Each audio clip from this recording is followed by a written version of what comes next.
నిన్నటి వరకు మనుషులను నమ్ముకొని వాళ్ళు ఏదైనా నాకు ఉద్యోగం ఇస్తారని అనుకున్నావే, మనుషులను నమ్ముకొని వారు నాకు ఏదైనా వ్యాపారానికి సహాయం చేస్తారని అనుకున్నావే, మనుషులను నమ్ముకొని వారు నా జీవితాన్ని నిలబెడతారని అనుకున్నావే. ఇప్పుడు నా దేవుడు ఏమంటున్నాడంటే, నీవు నా కుమారుడు అవ్వాలంటే ఒంటరివానిగా చేస్తాను.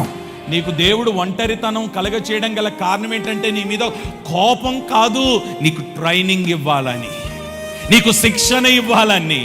నేను దేవుడు ఒంటరిగా చేయడానికి గల కారణం ఏంటో తెలుసా? దేశం వదిలేసి పారిపోవాలని కాదు, నీ కుటుంబాన్ని వదిలేసి పారిపోవాలని కాదు. నేను ఒంటరిగా చేయడానికి గల కారణం ఏంటంటే, ఆ శిక్షణ నువ్వు నేర్చుకోగలిగితే, ఆ శిక్షణలో నువ్వు నిలబడగలిగితే ఆయన నీకు ఒక సర్టిఫికెట్ ఇస్తాడు, ఇతను నా కుమారుడు. శిక్షణ పొందితేనే కదా నువ్వు ఆయన పిల్లలుగా మార్చబడతావు. శిక్షణ పొందితే కదా ఆయన కుమారుడిగా పిలవబడతావు. దేవుడు నిన్ను ఒంటరిగా నడిపించడానికి గల కారణం ఏంటంటే, నిన్ను ఏదో రకంగా ఆయన కుమారుడిగా మార్చాలనేది నా ఉద్దేశం. అందరూ ఉన్నట్టుగానే ఉంటారు, కానీ ఎవ్వరి యొద్ద నుండి నీకు సహాయం అందదు. ఎందుకు సహాయం అందదంటే, నీకు ఒక శిక్షణ ఇచ్చి నిన్ను కుమారుడిగా మార్చాలని.